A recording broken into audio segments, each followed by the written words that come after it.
Welcome to Nitpicking Nerds and the revival of an old series, Secret Tech.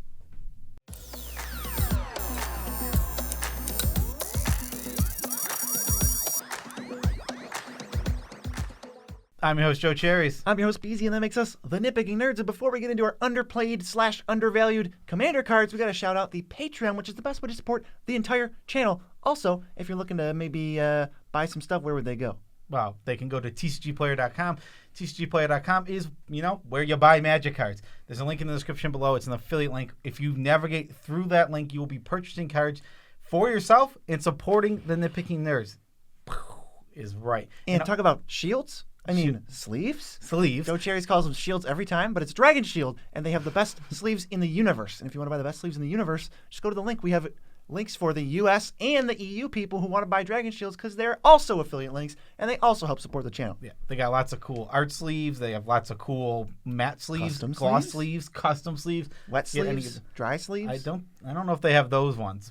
Go check. But go check and find out and buy them, and then report back to us. Right. So this is Secret Tech, where we talk about underplayed commander cards. If you go to EDHREC and you check the top red cards or the top white cards, these cards are not going to appear anywhere on that. There's like 360 cards up there. These are not them. In fact, all of these cards appear in 1% or less of the possible decks they could go in. So these are like super underutilized cards that, in this case, I think all these are just good cards. Yeah, they are all just good cards. We're doing 2 for each color. We're doing 10 cards today. It's a little like breakdown because we couldn't really expand it like we did in the past where we did all white. Well, we kind of went dry on that, but we still have a ton of cool cards here that we do want to talk about. It's sort of an update. It's been over like a year since we did the Secret Techs, and we're not going to put bad cards in and then recommend them just to put out a video. So this is like, hey, we're going to update Secret Tech. This is all the stuff that we think you need to know about. So getting into it, first card, it's a white card, Benevolent Offering. I think that this card should be a staple of life gain decks. It is one of the best, most efficient ways to gain a large burst of life in the whole format. Yeah, there's the 3 and a white instant that just says you gain 2 for each creature in play. This just replaces that. I don't know what that card's called, Congregate or something. But this card is so much better because it gives you board presence. You hand out things, this is true, they're basically worthless. The life, you usually don't have to give away more than like 2 or 4. And the spirits, just make sure you don't give them to the person with a sack outlet or an aristocrats deck, and you're going to do just fine. This is like 4 mana, gain 12 life, bolster your life total, trigger all your life gain stuff, trigger your token makers, make tokens, make blockers, attackers. It just does everything. It's a minimum of 6 life, literally a minimum. That's how the card resolves. And the spirits are the most valuable thing you're giving away. The life is usually you can give it, like BZ said, to somebody with not very many creatures. The spirits can be a political tool if you want it to be. You get to be like, okay, fine, you're the aristocrats deck, you'll use these, fine, but don't attack me for 3 turns, whatever, all of that kind of cool stuff. Yeah, or you say like, hey, who wants spirits? And obviously everyone's gonna be like, me. And then you're gonna make a friend at the table while also making yourself just much harder to kill. Yes. Next is another card that makes spirits. What is it, BZ? Oh, it's Hallowed Spiritkeeper, but it's way different. This is a 3 mana 3/2 that dies and then makes a spirit with flying for each creature card in your graveyard. I don't know how this isn't more utilized. 1% of it's only in 2,900 decks, and Benevolent Offering was in 2,300 decks. This is guaranteed 2 bodies on 1 creature, and if you're in the late game or the mid game or even the early game, and you've done any sort of mill or sacrifice like this decks that play this want to do, it's like 7 bodies for 3 mana. This is so good. Yeah, I do think the reason this card doesn't see very much play is people get confused and they go like, wow, this isn't good for a tokens deck. I'm not playing a lot of real cards. And then it's, what about in a creature deck? Well, yeah, in a creature deck, this is where you want this. You have the list with these heavy amounts of creatures, these somewhere between 25 to 40 creatures in your deck. Now this dies, you just get so much value. And they're all skull clampable because this is a creature deck, obviously. You have skull clamp in it. Oh, geez. You can just start drawing so many cards so quickly. Just as long as you have a way to utilize those spirits, which you're a creature deck, you have ways to utilize creatures, you're just going to love this card. I mean, I'm thinking Phyrexian Altar, Ashnod's Altar. With this, you just get like 30 mana off of your 1 creature and lets you combo off with the rest of your deck. As long as you have a lot of effects like this, and this will be one of the best ones, you just can't lose with those cards. You make too much mana and you cast too many spells. Yeah, you just have to make literally, there's the caveat of having a lot of creature in deck. EDH, creature decks have to be like some of the most popular things to do, period, because creatures are just so good. I mean, look at this and then put it next to like Sevinne's Reclamation. Okay, I'm going to make it die. I'll get 6 spirits. All right, I'll bring it back. I'll get 6 more spirits. And then I'll flash back and I'll bring it back and I'll get 6 more spirits. Like, how do you lose? Is that good? Yes, it's good. What, BZ, take us to blue. We're moving on to blue, and the first one is in 756 decks. That is quite low. And it came out recently, so it's only at 1%. Hard Evidence, blue. Crab, clue. That's all it does. It looks terrible, but if you're in a deck that wants permanents, artifacts, tokens, this is like a slam dunk because it's 1 mana, can get out early, and always fills in the gaps, so you're making sure you're spending all your mana and double spelling. And it just gives you enough stuff to justify it being in your deck. Yeah, I think there's just enough different kinds of decks that want this that it is like just secret deck. Because there's just, like you said, if you care about the clue at all, like you got your Eloise decks. I mean, there's decks that use card client artworks to sacrifice artifacts. Then on top of that, there's decks that care about just having tokens, like Brutaclad. There's so many different decks like this around that Hard Evidence is great in all of them. It's 1 mana for 2 permanents. So think about if your deck wants a bunch of permanents, like if you're a Warp World deck or whatever, even those decks want this because it's just 1, 2, and it can replace itself later. I like Hard Evidence a lot. Also, it is perfect for Crab Tribal. I mean, perfect. It's literally perfect. How is this not in every Crab Tribal deck ever made? That's what the 756 are. It's only Crab Tribal decks. Next one is, this card is shockingly low, and I think it's trending toward 2%, but not quite there. It is Perplexing Chimera. It's in 5,327 decks. I can't read numbers, apparently. I really can't. Okay. Spoiler alert for one of our upcoming videos in the next month. Oh, yeah? Perplexing Chimera is in their top 100 blue cards of all time. The fact that something in the top 100 blue cards that's not a stacks piece is here on this list is shocking to me. I think this card is absolutely bonkers. All you need to do to make this card go from being an annoying piece that goes around the table to a great card is have ways to get it back. And there are tons of ways in this format. Yeah, so if they're going to spot remove it, you can say, okay, well, rather than kill it, I'll just exchange control and I'll retarget with the spot removal and kill your best thing or someone else's best thing. And then you don't have Perplexing Chimera anymore. But if you're like a Rune deck or any deck that can flicker this thing, it feels like a hard lock. How do you lose the game?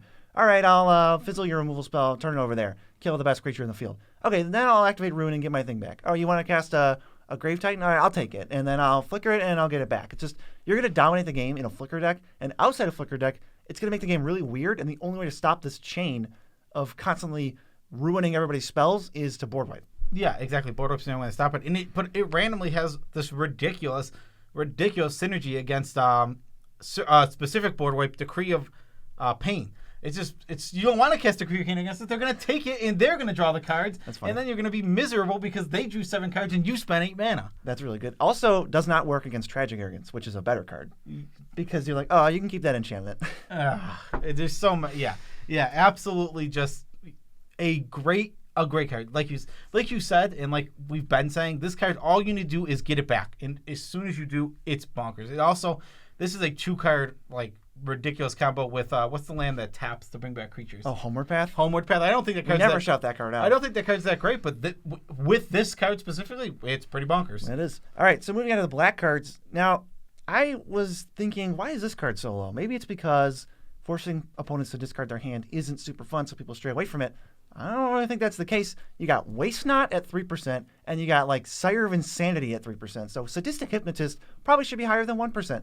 3,700 decks is what it's in. It's sack a creature, target opponent discards 2 cards.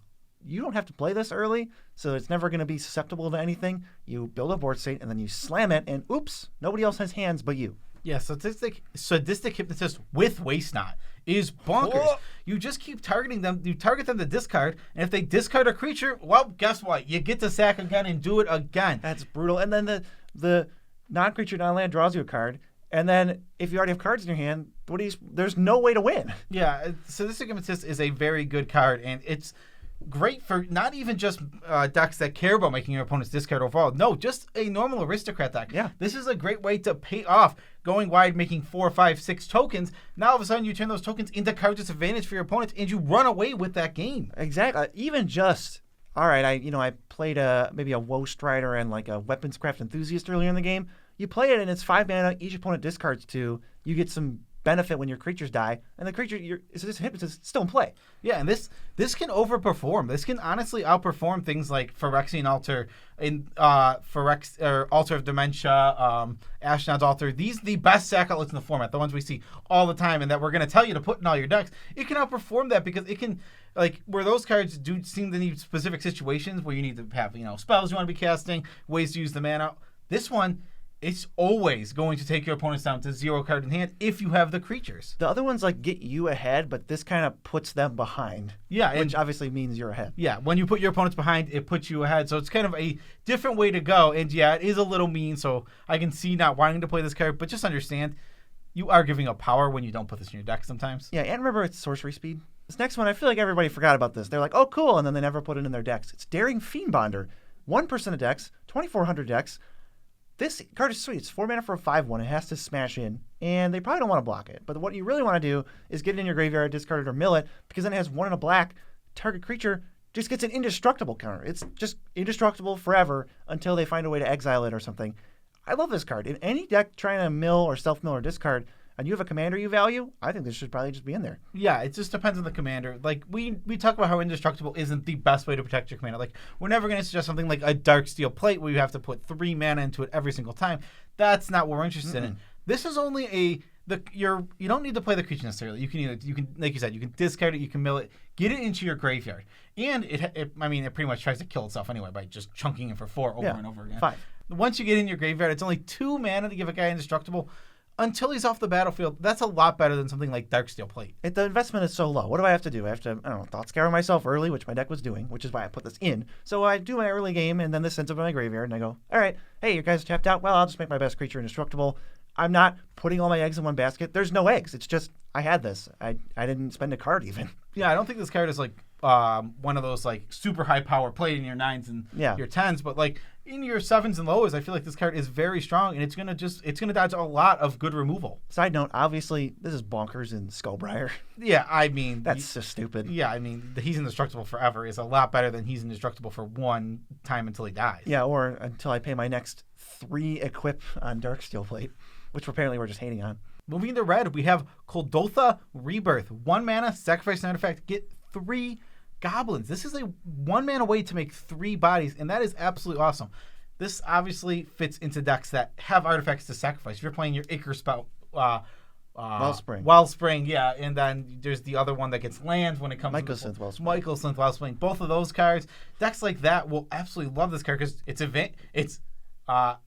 the extra cost to cast is literally upside. Yeah, if it's like draw a card, make 3 1/1s. Okay, I think I'll play that card. It's if you have any sort of sack outlets in your deck, and you're playing like a red artifact deck, which there's a lot of red-based artifact decks. So if you have any way to sacrifice artifacts already, and you value creatures or more fodder to sack, well, this is a little mini sack outlet 1 time, and then you get 3 more dummies to sack. This is 0%.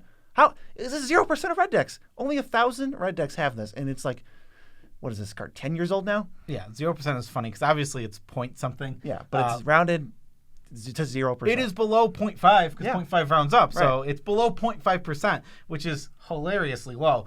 This goes in any Dargo deck. I mean, easily. Oh my god, so good. Like, I don't even care what your other partner with Dargo is. Doesn't matter. It literally does not matter. This is made for the Dargo decks. It's almost a guaranteed 2 mana Dargo. Yeah, exactly. So the next one is a Commander Legends card that I guess a lot of people weren't really super high on. I guess it's not a rare, so. But Frenzied Saddlebrute is in 1% of decks, 1,800 decks to be exact. This card gives all your creatures haste, virtually. But also, if your opponents are going to attack somebody else, their creatures have haste for all intents and purposes. This is a aggressive card. You're going to beat people up and get a lot of free damage off this. This card is a lot better than it looks. It's always shocking to me when it comes down how much more it does than you think it's going to. After a board wipe, this is the card you do not want to see from your opponents. You do not want to see them play this because if you're the last one who's going to get to rebuild after that board wipe, guess what? Everybody's creatures are going to absolutely destroy you. Oh, if you're just last in turn order? If you're just last in the turn order after this comes out, and it would just feel so bad. This card is absolutely, it just deals like somewhere between 10 and 20 random chip damage throughout the game, and it's so much better than it looks. It's not even politics so much as offering up free rolls that can't possibly hurt you. If I say, hey, you can attack, not me. It sounds like a deal, but that's just what the card says. Like, you can just deal 5 damage to somebody with your 5/5 flyer, but not me. And if there's an attack trigger, they're definitely going to take it. Yeah, exactly. This can be downside in some cases where there's decks that want to be attacking and they have attack triggers, but overall the damage going through your opponents is definitely going to outweigh that 99% of the time. Yeah, and as a nice bonus, this thing has haste. So let's finish up with the green cards. The first one is in 363 decks. It is in 0% of green decks. Obviously, that's like the tiniest number ever. Also from Scars of Mirrodin. Card I've seen people talk about, and it's actually spiked a tiny bit lately, but apparently no one's actually playing it. They're just talking about it. Viridian Revel. If your opponent's artifacts go to the graveyard, you get to draw a card, and it's just a static thing. So it happens every single time. Obviously, this is like really nuts against clues, treasures, and foods. But what I'm thinking is there green decks, you just play it, and you just stick it there, and you're going to be playing things like Force of Vigor, Nature's Claim, Bane of Progress, all these ways to blow things up. And then guess what? You just draw if you can draw 4 cards off this, it's amazing. Yeah, it's absolutely insane. I mean, this card, like you said, the thing that made this card spike is treasures are everywhere now. Clues are, we're seeing clues a lot more, and we're seeing these tokens. We even just got a brand new one, the Blood token that's coming out in Crimson Vow. Oh yeah, another artifact that's going to sack like this, and because these things exist, Viridian Revel just keeps getting a bump. I mean, treasures are literally so prominent in Magic nowadays. It doesn't matter what set we're in. Sometimes cards randomly just make treasures. There'll be a one of it's sometimes in Crimson Vow. It's just, whoop, that makes a treasure. Yeah, exactly. So not just because, I'm not saying treasures are everywhere enough that this is like some green auto include, but I think you'll get some residual value off these tokens that people are making with your Docksides and your Smothering Tides. But be proactive about it. Play your Force of Vigors in all your ways to get 2-for-1s and destroy artifacts and stuff. Maybe your Aura Shards, so that you can actively snipe people's Mana Rocks and stuff, and make sure that this is going to replace itself plentifully lots of times, give you cards. Also, this card is randomly just hosers for some decks. There are decks out there that are just playing tons of artifacts, sacrificing their Mishra's Baubles, their Urza's Baubles. Oh no. All of these kind of decks that exist that are just spinning their wheels and getting rid of artifacts thrown in the graveyard. Well, guess what? Viridian Revel is obviously a house against them. I don't know if I want to sacrifice my Mishra's Bauble and then play Kuldotha Rebirth if my opponent's going to draw 2 cards off of it. That's a lot less. Crack My Clue, we both draw a card. Ugh. That's just, this is going to hose some of my decks if we see it. Just a random stupid thing. Mycosynth Lattice with this, if you randomly have those in the same deck. Whew. Oh boy. That is just completely random. Wipe the board, see if you win that game. They fetch, draw a card. Last actually, is Generous Patron. It's actually a card that we use as a meme on the channel. Every video. You're going to see it at the end of this video. It's in 1% of decks, 4,124 decks. If you are playing a +1/+1 counters deck, and you have tons of ways to put counters on creatures overall, this can change that. This lets you take your counters cards that are intended, obviously, to pump your team, to make your team big, strong, buff, ready to, kick some butt and get in there. No, turn that around. Now they're draw spells. This is so awesome. Plus, when this enters, it divinations, so it just replaces itself immediately. This is really close to the green divination. It's a creature on a body, so I mean, if it's entering more than once, you get the effect more than once. But you're drawing cards when it enters, because it's not enough counters that obviously you could go aggressive if you don't need them or you don't want people to have counters. But you're just going to spread them out. Put them on their Mana Dork. Put them on their stupid Oracle. Creatures that are just never going to attack. It's not even a big deal. Even if they do attack, even if they attack you, I'll take the freaking card. But what really pushes this for me is proliferate. If you have an Evolution Sage, you have these 2 out and you go, okay, Verdant Catacombs, proliferate your counter, proliferate your counter, proliferate your counter. Draw 3 cards. You get the cards off those. They count as you putting counters on someone else's cards. And then, all right, I'll fetch and I'll proliferate again and I'll draw 3 more cards. It just is a nuts engine piece that adds this whole different wrinkle to your +1/+1 counter stack. Yeah, exactly. It's just, I love that it takes your normally just cards that are designed for making your creatures bigger and turns them into draw spells when you need them to be draw spells. Generous Patron is a solid card. Totally versatile. Yes. So that is our video. Oh, look, another one. Oh, yeah, Generous Patron. Special shout outs to, it's not even on the screen right now, so BZ looks so dumb. Oh, look, another one. All of our patrons. Love you guys all as much as you can about making them comfortable. Thank you guys all for the support. Your support helps this channel keep kicking, going, moving, making new videos, gameplays on the way, all that good stuff. Yeah, if you want to keep us kicking, you can go to the links in the description. The first one's for TCG players, our affiliate buddies. Buy all your favorite cards. check them out. As long as you start with the link and you buy them, we get a kickback and it helps us live our dream because we're doing this full time. If you didn't know, We love doing this. Also, you can use the Dragon Shield link in the description below. to buy what? To buy Dragon Shields, which are sleeves. Yes. So you can either go to the EU or the US link, depending on where you are located. You go, navigate, buy those cool sleeves, buy those awesome art sleeves, those matte sleeves, all this awesome sleeves that they have. Any sleeve that you protect the Magic cards you just bought from TCG Player now. Yeah. And there you go. We now have the full they're process. supporting Like, us. the Nitpicking Nerds affiliate, we're going to have like a full chain of a card's life They cycle. have Dragon Shields also has playmats, I believe. Yes, so you can buy cards, sleeve them, and then play them on something. And yeah. We So- just need like a dice sponsor, and it's all over. Yeah, once we have that dice sponsor, it'll be over there. You can get some dice on TCG Player, I'm sure. That's true. So there you go. Tidbit about our lives. Yep. I have been doing a lot more puzzles lately than I thought I would have been. I go hang out with my grandparents like once a week, and we just do puzzles. It's actually pretty fun. I didn't think I liked puzzles as much as I do. I could definitely sit down with a day alone, I don't know, a rainy day or something, and just do a puzzle. It's kind of fun. I don't think BZ likes puzzles. I think he likes his grandparents. I kind of like puzzles. It's pretty fun. There's like this, you get this really cathartic experience. When you find the piece you're looking for, it feels real good. Oh, yeah, Do you not like puzzles? Not really. They're pretty fun. They're all right. I just never been interested in them. I wish there was a way to like rent puzzles or something, because it's really weird that you buy it and you can only use it once. You're like, what am I supposed to do with this now? Do you throw it out? Do you give it away? You could do it Even again. if people are giving it away, you can't really guarantee all the pieces are there. So it's like a really weird thing. Someone's got to invent renting puzzles or like buying a virtual puzzle or something. No one's gonna do that. I know, but That's but it would be mildly convenient for me if they did. It's not. And also, if you rent out a puzzle and they lose a piece, you ruin the whole puzzle. I said that. I explained that. So I said they have to get around that somehow. You can't get around that. No, you can't. That's the type of thinking that rich people prey on because they can. How are you Inventors. How are you going to get around losing a puzzle piece? Oh man, how are we going to sell everything online in one place? How are we going to drive around in cars? Are you acting like these are similar? Yeah. Similar How are we going to light our houses? Are you acting like losing a little puzzle piece Is the next light bulb. it's the next Amazon.com. Go invent it. All right. Peace out, Tribe Scout.